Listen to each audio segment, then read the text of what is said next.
Hello everyone, welcome to me, you, and Doctor Who. It is the Victorian episode. We're going into the past this time instead of the future, and we already had some a bit of joking before we started recording about apparently how.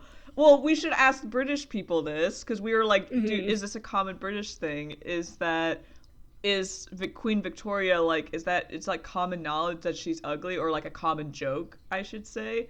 Because you asked me about that, and I said the only time I ever really thought that was a thing was when I watched, I forget what the movie's called, but that stop-motion movie with the pirates. Pirates Band of Misfits. Oh, is that what it's called? I think so, yeah. Yeah, or it might be the Pirates Band of Misfits. Yeah, and I remember, The joke in that movie is Queen Victoria is the antagonist because she's angry and evil or whatever. But I don't know if they make any fat or ugly jokes. She's definitely not well liked in that movie. And that's the only time I've ever heard Queen Victoria is ugly. But I guess you said you were watching what? I Hate Everything. I Hate Everything. Yeah, it was a review of a really bad. I think it was Sherlock and Watson the movie, or Holmes and Watson the movie's called, and he's like, yeah, so. The Sherlock Holmes, who's played by Will Ferrell in this movie, he's super in love with Queen Victoria because the joke is that she's ugly, and I was like, "Is that a thing? I didn't know that." You know, it would be fun. You know, it would be funny if they make that joke in this episode. That's true. We prepared ourselves. Then it'll be confirmed that it's a common joke. But today we are watching the Unquiet Dead. We just finished watching the preview from the last episode. I, for one, do not remember much from this episode, as I don't remember much from a lot of the season 1 episodes. I just remember it's in Victorian times, Charles Dickens is there, there's a certain joke I think is really funny in it, but I shan't spoil it, so Hailey can get a good laugh out of it. Get a laugh. And there's ghosts or something. I don't remember if it's one ghost or multiple ghosts, but there's definitely at least one ghost. Hailey, do you have any expectations of this episode? I'm definitely not expecting this one to be, super important to the overarching plot. I'm expecting this one to be a little more Monster of the Weeky, which I do not mean as an insult at all. I'm super into that. I think it's cool that we're going into the past instead of the future this time, as he says right in the preview. I know pretty much everything you said. Charles Dickens involved. Ghosts are involved. I don't know too much about Charles Dickens's life. I was just about to ask, I feel like you were a fan of either Shakespeare or Charles Dickens or something. I'm more into Shakespeare, yeah. Okay. There is a Shakespeare episode, but that's in a few seasons, unfortunately. That's alright. But we'll get to it. Wait with bated breath. Okay. And suffocate. Yeah, and suffocate. But yeah, that's kind of all I've got for this intro. We're gonna go and watch it. We'll be right back. Just see you in a bit. Bye-bye, my pretties. Bye. Trigger warnings for this episode include fictional character death. Alright, hello, welcome back, everyone. We are post episode post break.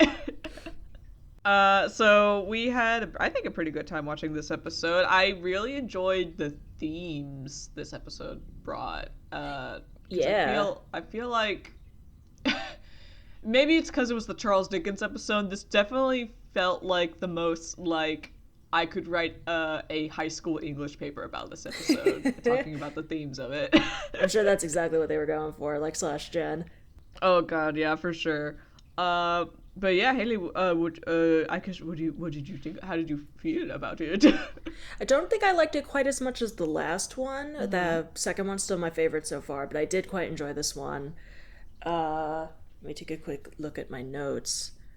There was a lot more I can't say for certain since I haven't seen the show, but a lot more stuff that I assume will be important to the overall show than I expected. The Rift stuff, I'm assuming, is going to be important.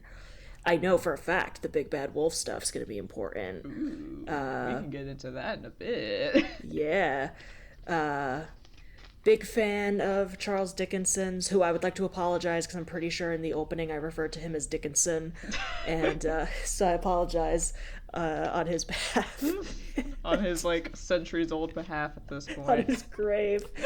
And I liked his characterization. I really liked when he says, "What the Shakespeare," because I like to think that that's the old-timey version of, "What the Sigma." Oh my God. That was probably my favorite part. I'm gonna get into that. I did not think that's where you were gonna go with that joke. Oh my God. Okay. Oh yeah, we found out that Rose is only 19. Oh yeah. Seems like her dad. So her dad is dead. Yeah. Which is a shame because I was kind of hoping he was going to be the king of Mars. Yeah. Yeah, I guess we could, like, get into it. I mean, the episode basically starts with Grandmama, like, that not even a joke name to give her. They call her grandson calls her Grandmama, like, poor Grandmama is passed. The Grandmama. And I think she's, like, died that day because they imply later that she had, like, tickets or something to go see Charles Dickens. And she was really excited for it, but she died. I don't think they said how she died. She just did. It doesn't really matter, I guess. Some guy named, the grandson's name is, like, Mr. Redpath, I think. And, I think you're right. And, you know, while she is, dead, and looking, and... While she's looking pretty dead, this blue enters her, and she pops open awake, and... No! No! I have to get out of the mindset. Oh God, I have to cleanse yourself. Oh my God, I think pretend you're talking to your parents. Yeah. Oh, hello, mommy, daddy. Grandmama. So that won't work for me. Yeah. So Grandmama is pretty dead. That is until the blue enters her, and she just reaches back to life and reaches for her grandson and straight up kills him. I thought maybe she just, like, made him pass out. Nope, she killed him. Just chokes him out. And I guess the what would you call, like, the guy in charge? His name was Sneed, Mr. Sneed.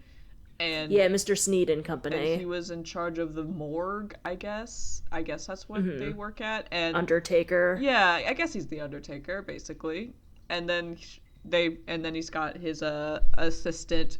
I think they call her, like, a slave girl or whatever, or no, not a slave girl. Sorry, they call her, like, a servant girl. So she's not even, like, an assistant. She's just the woman who does everything, and her name is Gwyneth. And she seems to know something about it. She has this, they say something about having this, she has the sight or whatever.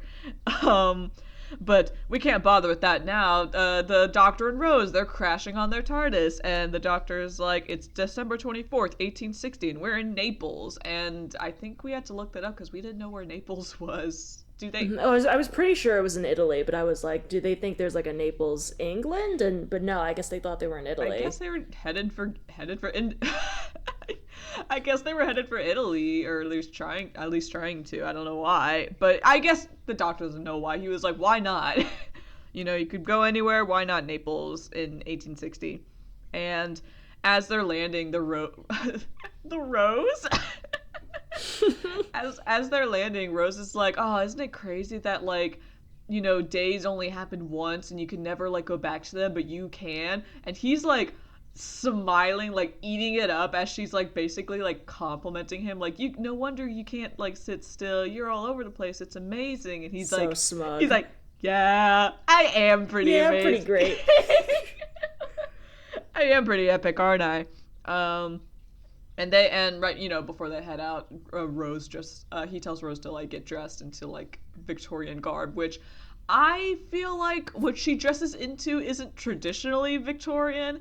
Probably not. I think she slays in that outfit. However, I don't think it's so historically accurate. I feel like, do you think she's showing, like, way too much, like, shoulder and chest?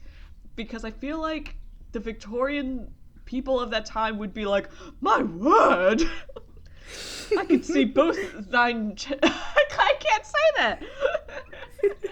I don't know if we're allowed to say that. Like, I could see your breasts. I can see both thine Oh ankles. my. Like, I think that outfit she looks great in it, but I don't know if the Victorian ladies and men, well, maybe the men, I don't know, but maybe the women. I think everyone would be like, my word. So they head out, and I think they sort of, I don't remember how. I think the doctor just like grabs a newspaper just to see like what year it is specifically. That's right. And he's like, we're not in 1860s Naples. And because he keeps doing this thing like, we're not in Naples. And Rose is like, I don't care. And he goes, we're in 1969. She's like, I don't care. And then he goes, and we're in Cardiff, not Naples. And then she's like, done. If there's like a joke behind that, I think it went way over me and Hailey's heads because we're like American. Oh yeah. I think we made a joke about it. We can only assume Cardiff is like the New Jersey or the Florida of like England or something. Yeah, the Philadelphia. This is the place that everybody craps on. Yeah, or Detroit. I don't know. Oh god, now the Americans are gonna come after us. Everyone's gonna hate us. You Hailey. can't have crap in Cardiff. Yeah, can't have anything in Cardiff. Not even grandmama. Not even grandmama. Oh, poor grandmama. Oh, jeez. Oh man. Let's see here. So grandmama, she is like determined for some reason. Knowing what we know now about like what exactly is happening with like what's possessing her or whatever. Why does she go to see Charles Dickens of all people? I thought like they were more into like inhabiting dead people. But I guess grandmama's like resolve is just that strong. She's like, well, I got these tickets. Well, no, they weren't tickets because I saw in the poster it was like a free show. I had those plans. Yeah, see, I had those plans Dickens. and I'm not going back on them. You hear me? You hear me? I did want to ask, I know what the answer is, but for the sake of our audience, who do you feel you would be able to come back from the dead to go and see if you had tickets right before you died? Oh my god. If I had tickets for something and then I died like that afternoon and there's like a concert. Well, my favorite band is Green Day, but I have already seen them in concert, so I wouldn't be too bummed about missing them. Yeah, I was expecting Green Day to be the answer. You know what? I had this thing where it's a bit of a long story. I'll try to shorten it as much as possible. There's a band called the Mechanisms, which I discovered through being a fan of the Magnus Archives, which, if you're British, you might know about that. Hello, British people. Do you listen to podcasts? Only if you're British. Only British people are allowed to watch it. And yeah, you. And so the guy who did the Magnus Archives, he was in a band in college called the Mechanisms, where they made like narrative albums, and I really like them, especially the Bifrost Incident. Love it so much. Hee hee lol. And the year I found out about them was almost exactly a year after they stopped touring. Like, they didn't do any concerts anymore, and I was like, no. And I think if I had known them about like a year in advance and I had tickets to go see them and I got killed, I absolutely would come back from the dead just to come back and see the entire Bifrost Incident performed live, because I've only seen the recording of it and it looks so cool. I wish I could have been there, but sadly I was a year too late. If I had just gotten to the Magnus Archives a year earlier, I might have been able to catch them. Unfortunate. How about you? Tell me yours.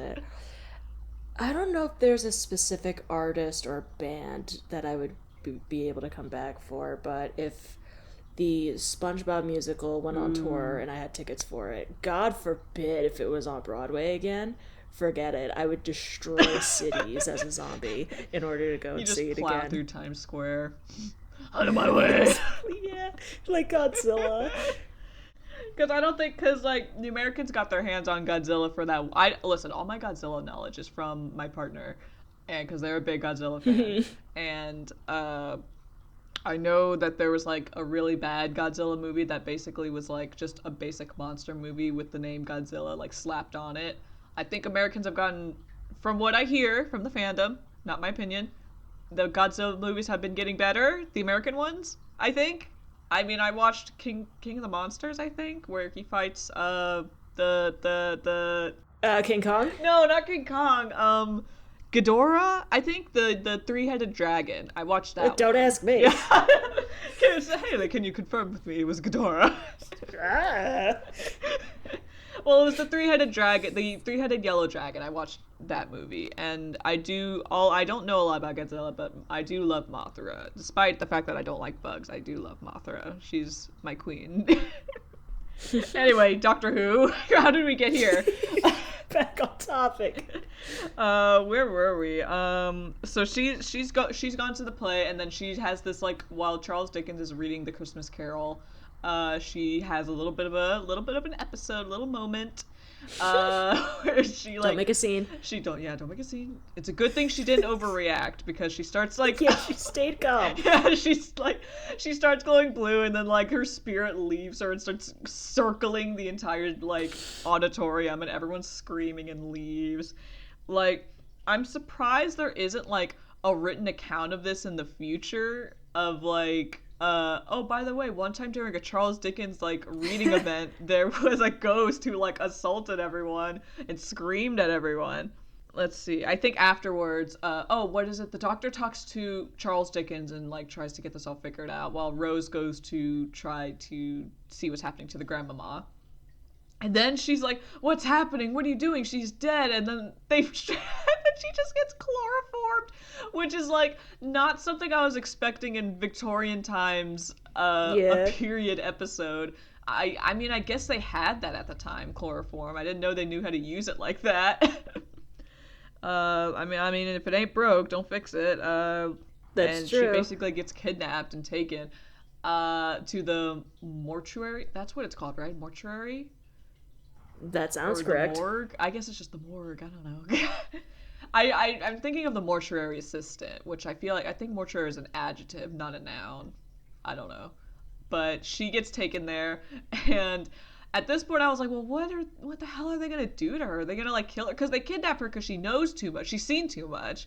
But what are they planning on doing? Are they gonna kill her? Are they gonna, like, just keep... I would think kill her, maybe torture her until she agrees to not spill the beans. I don't even know. Like, it sounds like all they can do is just kill her, but they kind of just keep her... They don't even tie her down on the table. They just knock her out, and they're like, all right, lay down time, nappy time. I panicked! Yeah! I forgot to tie her up, I don't know! My hand slipped. And the doctor takes, was it Charles Dickens? What is it called? It's not a carriage. He calls it something else. Oh, hearse? I guess? He's like, Horse no, and he's like, buggy. follow this hearse. And then he's like, his coach. There you go, there you go. Yeah, and he, like, gets in and he's like, oh, my name is Charles Dickens. What are you doing in my coach?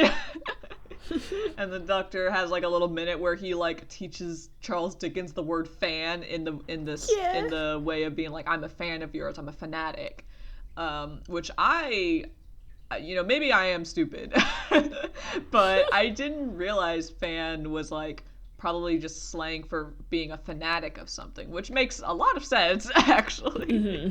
I would have assumed it was, like, derived from, like, the actual version of, like, fan, like, to cool yourself for whatever reason. I don't know. It's just like he did. Yeah.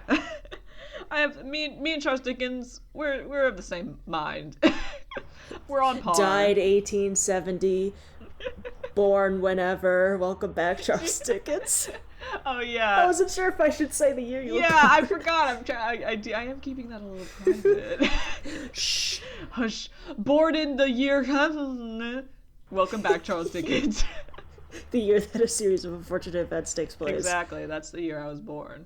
So they arrive, and the doctor's trying to find Rose, and she's, like, trapped behind on the walls, and she's about to get not eaten again. She's about to get attacked by these ghost things. And before anything happens, the doctor bursts in, grabs her, and then he's like, what do you guys want? And he's like, then the ghosts are like, we need help, guys. This farm is not very good. See ya! And then they leave. And so the doctor's trying to... Well, I think the doctor's already figured this all out, basically. He's explained to everyone, but Charles Dickens doesn't believe him when he's like, there's, like, this rift. And a rift is a weak point between time and space, which, I'll be honest with you, I don't remember that part of Doctor Who. When he was like, there's this thing called rift, or a rift, and it's a weak point between time and space, and I'm like, is this important? This might be important later. I don't remember. I don't think it's important in later seasons, but it might be important in this season. I'm not sure. Don't quote me on that. But while they're having this discussion, I think Rose goes and talks to the servant girl, Gwyneth, who is basically like, they just kind of chit chat. I think Rose does like the first instance of her like going up to like someone who's like a working class person and going like, hey, how much are you getting paid? Are you being treated right? And I gotta say, I love this from her.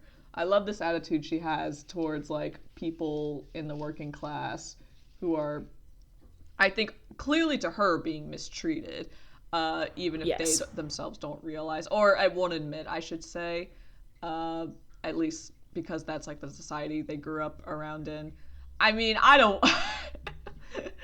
want to say that like, well, they're stupid for not getting themselves out of the situation. It seems more like this is the norm, and Rose is like, well, it could not be the norm, and they're like, okay, weirdo. I think that was basically their whole like first part of their interaction, where she was like, yeah, you know, you could be slaying out there, and Gwyneth is like, oh, I shan't, I should never. Next you're gonna suggest that women can vote. Yeah, horrid to think. But they start having like a very fun friendly conversation where she's like, you should go like ask out this like the boy you like, and she's like, oh, I don't know how to do that, I don't think I should. And she's like, no, you should, it'd be fun. And Gwyneth starts saying these like really cryptid things, like what was like the first thing she said? She said like something about like her dad dying, or Rose's dad. Yeah, your dad is dead too, or I bet your dad's smiling down too, just like my parents in heaven. It was something like that, connecting the fact that they had dead parents. Yeah, and then Rose is like, that's cool. How do you know that? Because at this point she doesn't know she's like a medium or whatever.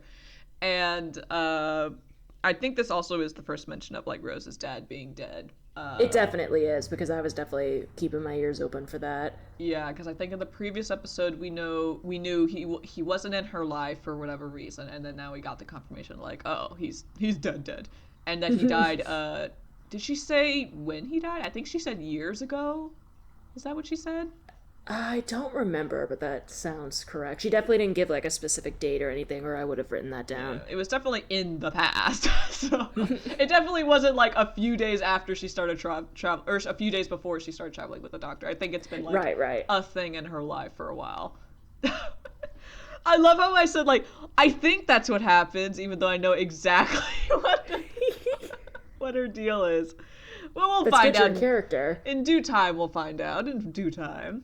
But I think, so she starts listing a bunch of cryptid stuff, and like all of it is like true stuff that's like happened in the past. However, I think this is the first time we're going to talk about it. The last thing she said is the big bad wolf, which I would love to hear what you're thinking about it, because I think all the things she said are like true things. These are true things that Rose knows about, and then she says one last thing that I don't think has any context behind it. I would like to know what you think about that. Well, I definitely know that the wolf stuff is important, because I've been, I saw plenty of posts over on Tumblr with the bad wolf logo, for lack of a better word, typography. So I know it's going to be important. I'm guessing, I'm sure it's not a literal wolf as much as I, a wolf girl, wish that was the case. But, God, I would love, like, a big werewolf alien, but I don't think I could get so lucky. Mm-hmm. I'm assuming that this represents a person, or maybe a group of people, or a force that has kind of been nicknamed the Big Bad Wolf because it is so evil and devious, or maybe misunderstood to be so evil and devious. And I have an inkling that maybe it is the Doctor themselves who has been interpreted. Maybe they show up in legends across cultures or something as the Big Bad Wolf, like maybe they accidentally did something bad or purposefully did something bad to sort of become like a horror story. Because, we saw... Am I allowed to talk about the coming up for the next episode? Yeah, we could talk about that a little bit. Yeah, since, because on the coming up, we saw it painted on the TARDIS, and maybe that's why the aliens started showing up in London. Oh yeah, it was very fast. I was like surprised you caught it, but yeah, in the next time. We could definitely talk about that portion of the next time, which is just like... My eyes were peeled. It was, just to clarify it for you, it was like a spray paint. Someone spray painted in white Bad Wolf on the TARDIS. And, I mean, I guess we'll find out in the next episode what the hell that came from. And also because of Gwyneth, like, you know, like you said, saying stuff that was in Rose's life already and stuff she would be aware of. I'm thinking maybe she saw the Doctor. She was like, ah! Or maybe like the Doctor's true form or something. It was like, ah, the big bad wolf. Scary! But that's the most I could speculate for right now. I didn't know this was a horror game. Yeah. Interesting. I love hearing your thoughts on it, because it's like... Aww. I just love hearing, like, fresh takes on stuff. Whether or not your theories are true, I shan't say. I'm happy to provide my theories. Holds the I love plot to provide behind my them. back, smugly. I love to yap. But yeah, after that, the Doctor finds out, like, oh yeah, you're in touch with them, right? And she's like, a little bit. And she's like, all right, well then we gotta do a seance. I'm like, oh, we're doing a seance, okay. And they all, like, circle around Gwyneth along. Charles Dickens is also just here. I feel like I should have mentioned this earlier. Charles Dickens, he's, like, having a bit of, like, I think I'd call it, like, I guess an existential crisis a bit. Mm-hmm. I think it was more implied in the beginning of the episode, where he was basically, like, talking to himself, where it's like, I think I've thought all I could think in my life, and there's, like, nothing for me anymore. I'm getting old. Yeah, I'm getting old, as it were. I'm 58 years old, I'm getting old. 58 years old. And I remember watching, I'd be like, wow, that is, like, such a real thing. I feel like I'm feeling that right now, and I'm only in, like, my early 20s. It's like, and I would hope that... I hope I don't need a giant event like ghosts possessing people for me to feel better, you know? I think I know how I would make myself feel better, is like just experiencing new things and like having different, like, I don't know, interactions with new people and new things to do. I don't think there's anything that a big bowl of spaghetti can't fix. Oh my god, so true. I think it's like, I think when you're feeling like that, it definitely is like, especially when you're a creative person, it's like there's no ideas coming and I don't know what to do because this is all I am. Is like, I think when you're at that point, you probably should take a pause on creating things and just focus on like consuming new things. Like watch new movies, read new books, meet new people, hear new ideas, and I think that's not like the end all be all cure, but I think that's definitely something that helps a lot. Coming from someone who is a creative person. I am currently in that, I think, stage of like, there's not really much I want to draw right now. So I'm trying to like think of ideas and stuff and consume different things so I can get that inspiration again, you know? Yeah. But that's where his mind space is at this moment. And he's like, also he's like, I don't believe any of this. This is total hogwash. And he's at the seance and they're doing it. And it opens up a sort of connection to what the ghosts call themselves, the Gelth. Gelth, the Gelth. Yes, I believe so. Yeah, because I wrote Geth by accident in my notes because I thought it was Geth. Githyanki. And I was like, oh, it's the Gelth. Yeah, because I was thinking of the Githyanki from Dungeons and Dragons. D&D. From the Forgotten Realms. Or no, they're not from the Forgotten Realms, I guess, but... Yeah, well, yeah, I guess so. It's like... Yeah, because they're basically aliens. The Forgotten Realms world, I guess, of D&D, which is like the main canon, if I remember correctly. Yeah, I believe so. But they basically show up and they're like, you have to pity us, you have to save us, we need a bridge, because we're in the rift of the universe and sci-fi terms and blah blah blah. And we were born in a wet cardboard box all alone in space. We have glass skin and bones. Wait, glass bones and paper skin. And they basically give out their like a little bit of a tragic backstory of how like there were a lot of species who were like affected by the Time War, which I think we know of a little bit from like the last episode.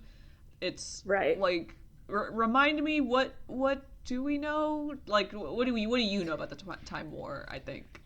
I think they mentioned last time that Doctor is the last, just Doctor is the last of his kind as a result of the Time War, and I think that Haley, think that his planet got blown up. I don't remember if they established that. Exploded. I mean, I shan't say. I don't know.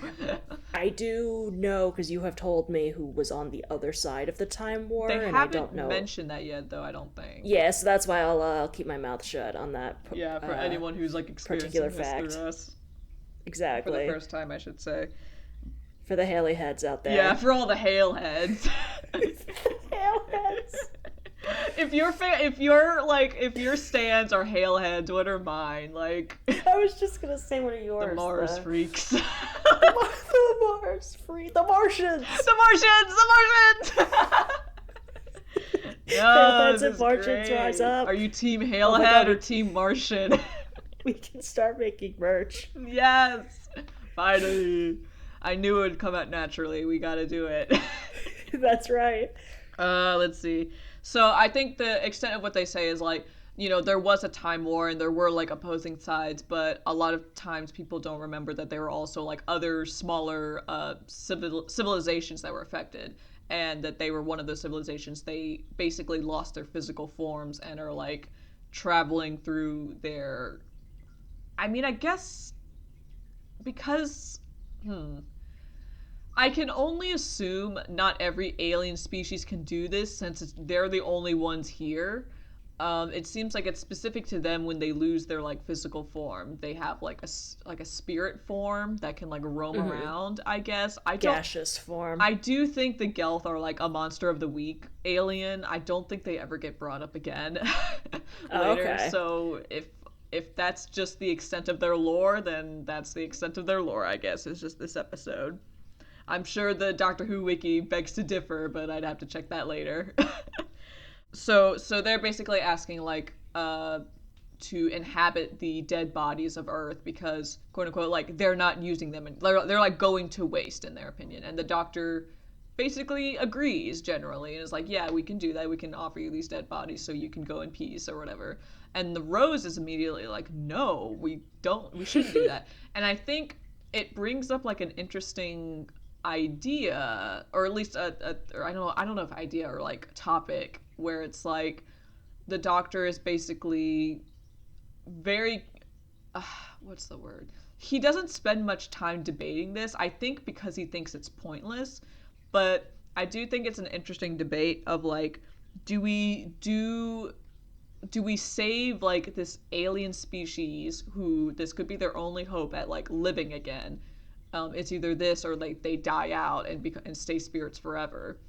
Do we do that, or do we basically desecrate human bodies? Which they don't phrase it like that, but that's what they're doing. They're taking these bodies that belong to people and have been put to rest. Many in like, you know, graves where people like visit, and you know, graves are very important in like human culture, I would assume. Across human cultures are like, you know, taking care of one's body and doing whatever like your culture asks of you to like do with, you know, a body that's passed. It's all different for everyone, but there's still, I think, a level of respect across all cultures around like dead bodies. Oh yeah. Especially for people you love. And it's also like, it's a very human like side to take of being like, we should not desecrate these bodies by letting other creatures inhabit them. I think it's an interesting point, and I think if it weren't for the twist at the end, I feel like this would be a very complicated issue that would probably have Rose and the Doctor and the episode probably at odds a little bit. I guess that's why the episode has to end the way that it does. Yeah, basically, because I think otherwise you'd have like this moral conflict of like, do we let living beings like just take these bodies? And it's like there's not even going to be any like consent from like the families of the dead. There's no like confirmation that like they're gonna like even care about who the person they're inhabiting was before. It's an interesting thing to think about, in my opinion. I completely agree. Yeah, now you're making me interested in seeing, like, maybe in the future Rose and the Doctor may be getting at odds because they have such different worldviews, because they are quite literally from different worlds and have lived such different lives. I think that would be interesting to explore. Yeah, different cultures, different, like, upbringings. I think the big thing between them is that the Doctor is trying very hard to focus on the big picture of, like, what is the thing that's going to, like, save the most lives, and Rose is looking at not saying this in a bad way, but the smaller picture of, like, what lives are going to be affected by by doing this, because that might not entirely be fair to those people if you're, like, stepping on them to get a better life for other people. Like, it's not right. And a part of me was also thinking, like, since her father got brought up, in my mind, if I was Rose, I would probably be thinking, like, how would I feel if, like, some other person started inhabiting my dead dad's body? And, like, that's true. That's a good point. And, like, I tried to, like, interact with him, but he, like, doesn't recognize me anymore, and he maybe doesn't even want anything to do with me because it's not him anymore. It would be, like, crazy because I think she has a very human perspective of, like, looking at this situation. Right. And also the Doctor compares it to, like, carrying, like, a donor card, which I was like... Which makes no sense. Which is like, okay, I think that's a bit different of a situation. Because I carry a donor card, you know, I have, like, a organ donor on my driver's license. I don't think... That's me agreeing to, like, after I'm dead, to use my organs to save people's lives. That's not me agreeing to have my skin and face being taken and walking around like I'm alive again, but everyone who recognizes me is like, who is this person? Yeah, it's an organ donor card, not a purple guy donor card. Not a body donor card. It's horrible. I was like, oh, Doctor, what the hell? But, so they have this situation where they, like, go and find the weak spot for the rift, so they can, like, build the bridge or whatever, so Gwyneth can, like, do that. And Gwyneth goes to do that, and Rose is like, you don't have to do this if you don't want to. I don't think it's right. But Gwyneth is very much like, you know, I appreciate you looking out for me, but I can't speak for myself, which I think is fair. I think Rose, talking over Gwyneth a little bit, being like, she doesn't want to do this, she shouldn't, is a little much. I think Gwyneth should have, like, autonomy to, like, choose what she wants to do, even if it's the wrong choice. But neither of them had the context of, like, what was going to happen. So I think they're both valid, that Rose was very wary of what would happen, and then Gwyneth is like, well, I've had this all my life. I think it would be good to, like, resolve this.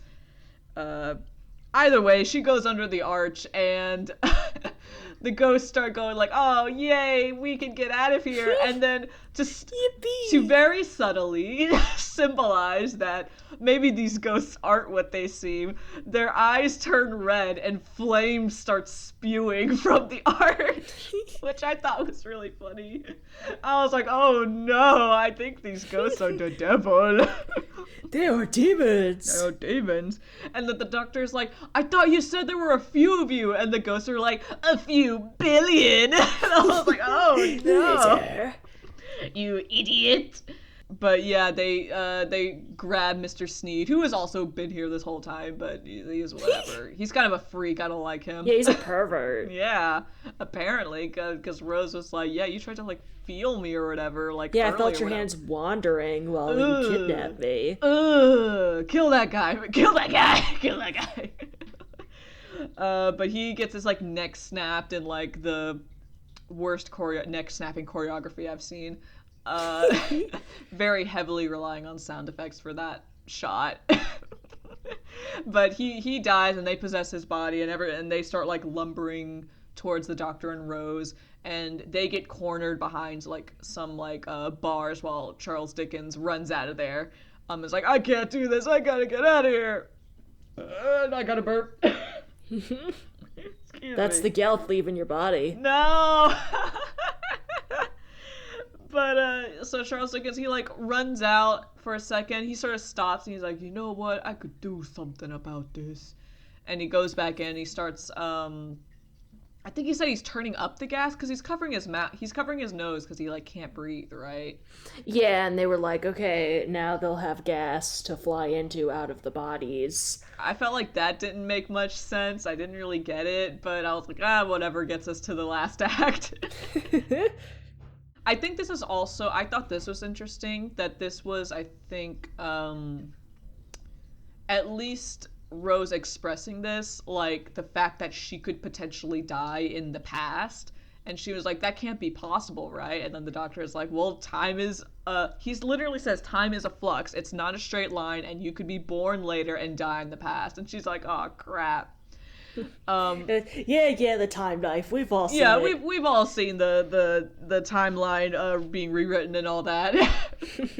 I do think it's interesting, God, what's the word? The idea that Rose could be invincible because she's in the past. Like, someone tries to kill her and she just, like, is like, no, Uno reverse. Does a little finger wag. Yeah. All sassy. But, Charles Dickens comes down and he tells the doctor his plan of, like, releasing the gas, so all the gas, because, like, the ghosts are all gas or something. I didn't really get that part. But they all like go and follow the gas, I guess, and then the gas gets sucked up somewhere. Here's what I don't get, because they say like that the ghost would be sucked up by the gas, but there's no pardon my verbiage, but there's no sucking happening. And I thought the gas was coming out of the lamps, so where is it going?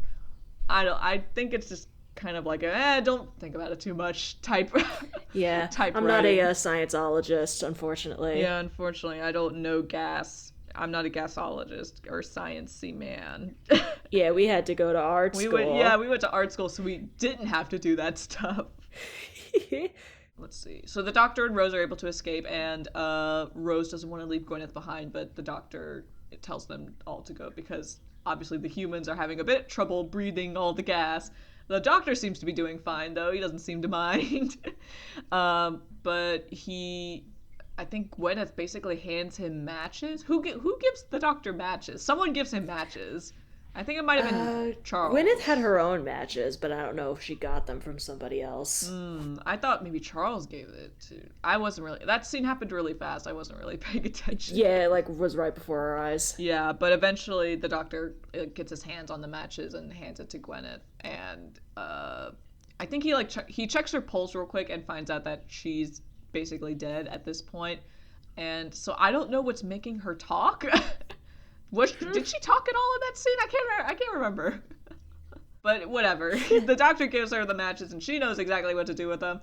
And he runs out of there and she lights the match and the whole building explodes. And the doctor, Rose, and Charles Dickens just kind of look on the burning building like protagonists at the end of a film.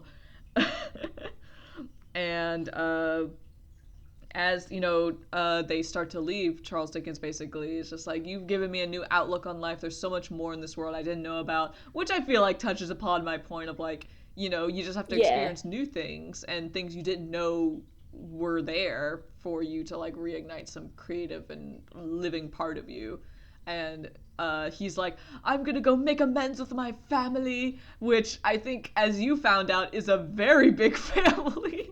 Yeah, I did some research. It turns out he has 10 children. 10 children and an overlapping marriage.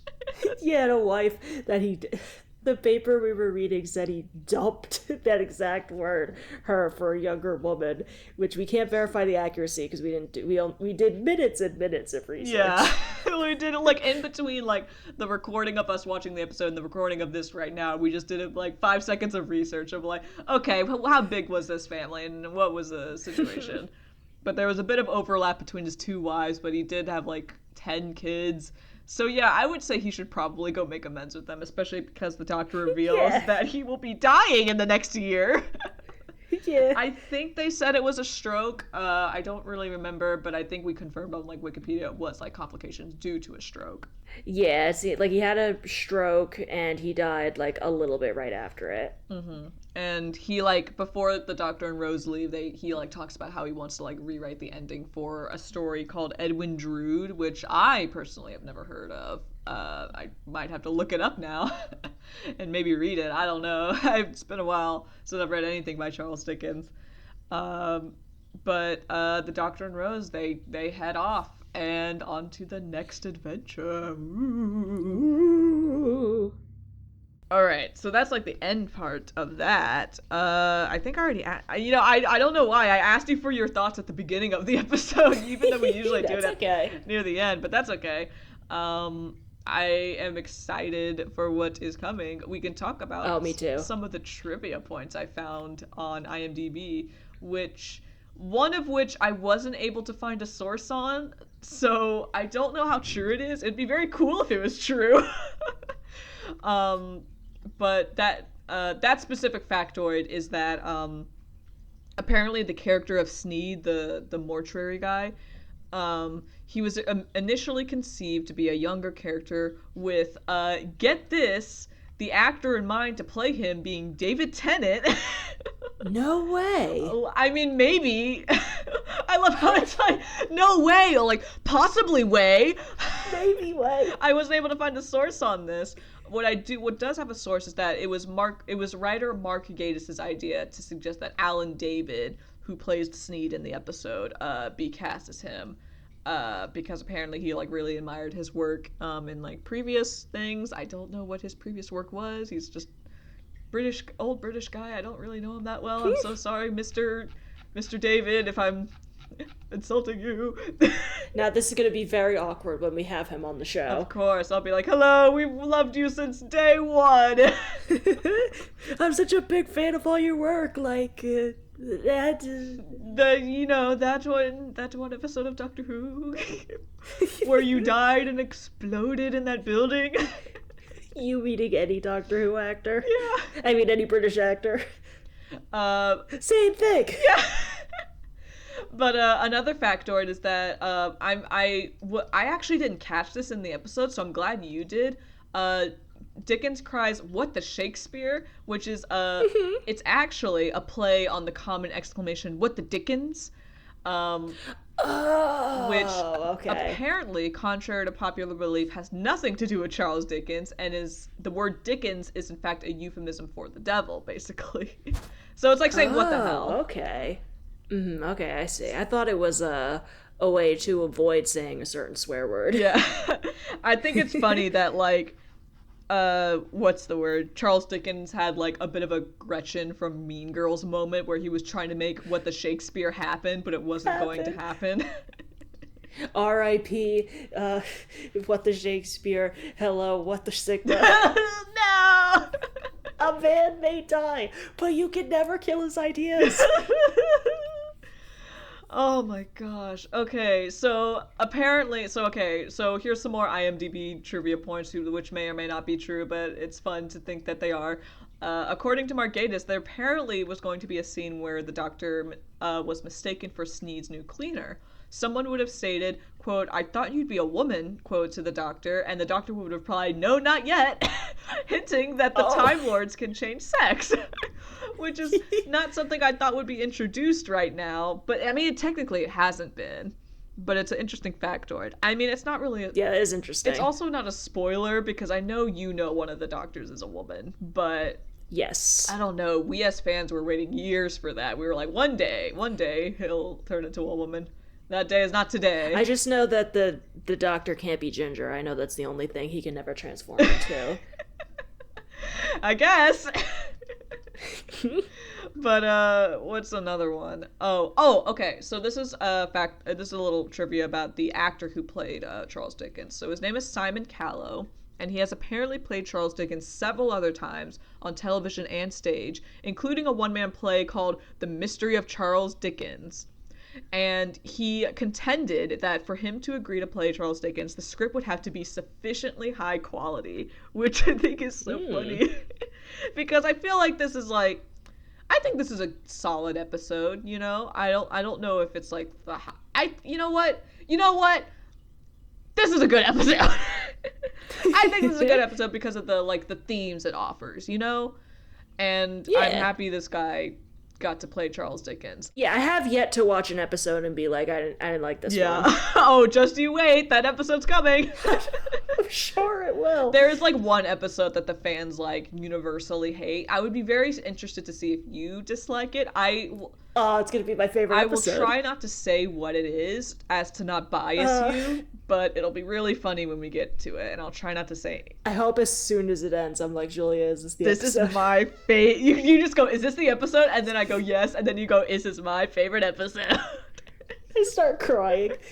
A continuation of that trivia was that, so when Simon Cowell heard that Charles Dickens was to feature in Doctor Who, his heart, quote-unquote, sank as he felt fiction had the tendency to posit the author as a quote, kind of all-purpose Victorian literary character and really understood little, if anything, about him, of his life or his books, quote. The director, Eurus Lynn, noted that the material being of interest to Callow was key to him getting involved. Callow stated that Mark Gatiss knew exactly what Dickens was about and, quote, very cleverly connects his idealism with the Doctor's desire to save the world, quote. And Callow was also very pleased that the episode portrayed Dickens as he was towards the end of his life, ill and sad rather than energetic, which I think I could That's valid. Find that interesting. If you're like typecast as like one character and you played him multiple times, I think it would be interesting to play him in like a not very commonly portrayed part of his life, which is like the last year of his life. And that's so interesting to not even be typecast as a fictional character, but as a real person who actually existed. You just look so much like him. You gotta get on that stage, Dickens boy. Welcome back, Charles Dickens. He's like he's here with us. It's like he's in the room right now. Sometimes I can still hear his voice. Singing all those Christmas carols. And God bless us, everyone. I forgot to mention that part in the episode. Yeah. That's how the episode ends, is him saying that. And I was like, that's a bit on the nose, but whatever. The final trivia point I have is the episode also reintroduces the TARDIS habit of taking the Doctor to the wrong places, something that had not yet happened in the revived series. So this wasn't a new thing that's happened in, like, New Who. Apparently this has happened in Classic Who before, where I talked to you a little bit about it off mic, but it's very common in Doctor Who that the Doctor will be like, I want to go to this place, and then the TARDIS takes him to something kind of similar, but definitely not the place he asked to go to. Okay, I also didn't realize that it was the TARDIS doing it, because I thought, like, the Doctor was just stupid. He just didn't know how to work his car. He is kind of stupid. Don't get me wrong, Hailey. He's an idiot. Yeah. I don't know if I should say this. Well, maybe I should. Okay, I'll be as vague as possible. It's implied in a later season that the Doctor doesn't really fly the TARDIS very well. Okay. Apparently. And that's all I'll say on the matter. Got it. They delve into it a bit more, kind of mostly as a joke, but that's kind of what the main implication is that one, the TARDIS likes to be a little silly goofy and takes him to different places, but also number two, he can't drive very well. That does make me curious how much free will the TARDIS has. Because I know that she is very much a character in and of herself, and that also she's a beautiful woman. She's a beautiful gender fluid woman. Yes. Just as the Doctor is. Exactly. You're so true, bestie. Yeah. But I think, other than that, I think that's everything to talk about the episode. Is it ratings time? I think so. I think it's ratings time. How do you feel about this episode? Oh, well, you know what's coming. I, of course, am giving this 7 out of 10, what the Shakespeares. Oh, no! Because what else could I give it? That's funny. Oh, my goodness. I think if I had to give it a rating, I would give it a, I think I'll give it 6.75, so like 6 3/4. Screaming grandmamas that are fanatics of Charles Dickens out of 10 screaming grandmamas. Beautiful. I just love how that's not even like a nickname we've come up with. That's just what they call No, her. that's Is Grandma her Mom. name is Grandma Mom. I wonder if, do you think she was in the credits as Grandma Mom? Oh my god, I didn't. I closed it out. I'd have to check. We have to go look. Oh my goodness. Hold on. Maybe I could actually pull it up real quick. Hold on. Doctor Who on. I'll tell a story while you're doing that. Because, we were talking about, ways of dealing with art block and writer's block. I have also found it very useful to keep lists of all your ideas, because sometimes you could be like, I don't have any ideas. And then it's like, oh, I forgot this idea I had 7 years ago.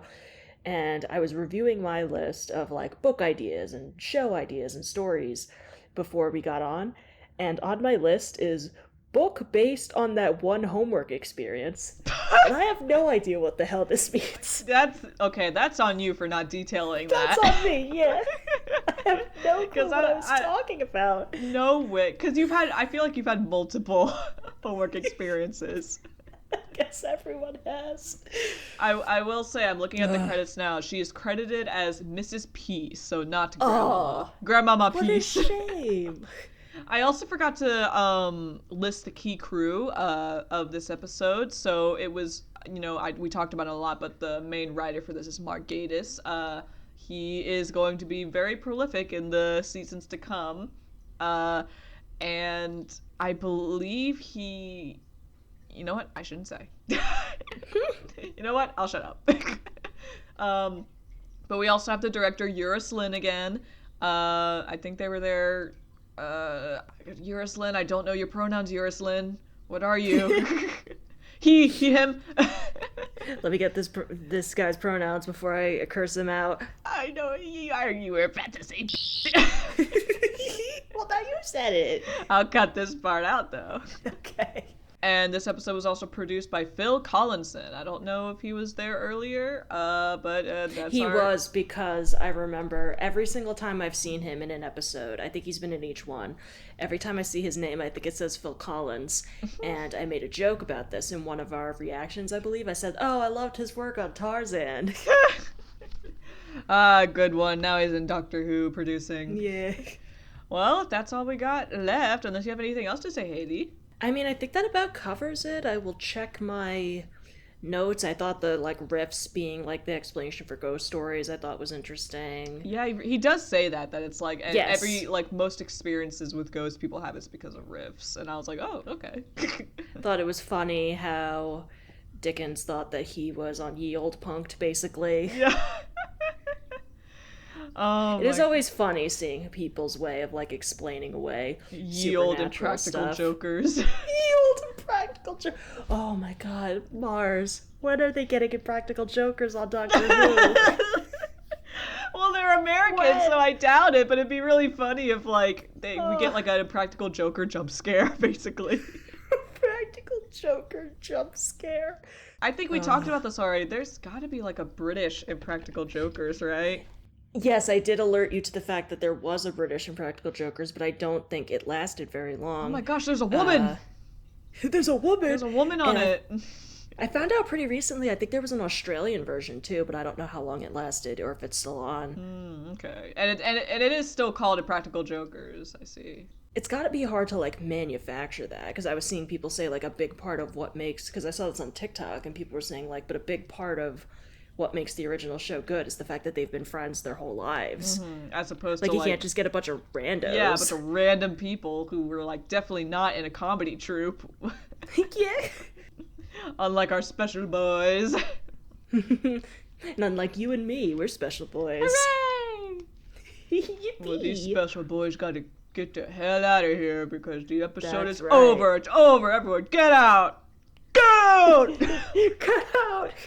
Get out! Those fryers! Get out! We're closed! We're closed! Get out! We're gonna cover another episode. The TARDIS is closed. The TARDIS is closed. We're going on talking about aliens again next week. I don't know. I kind of remember what happens next week in the next episode. Not next week for us. I don't know when we're gonna record again, but next week for maybe you guys. All right. Well. Why are you closed? Tell us why you're closed. Yeah. Goodbye. You'll never Bye. be in.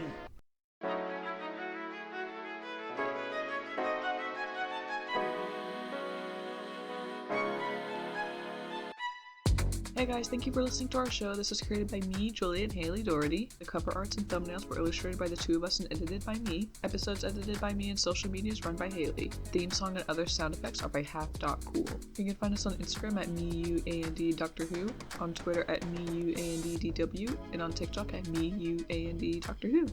You can find us on Spotify, Apple Podcasts, and YouTube. Thank you again for listening. Bye!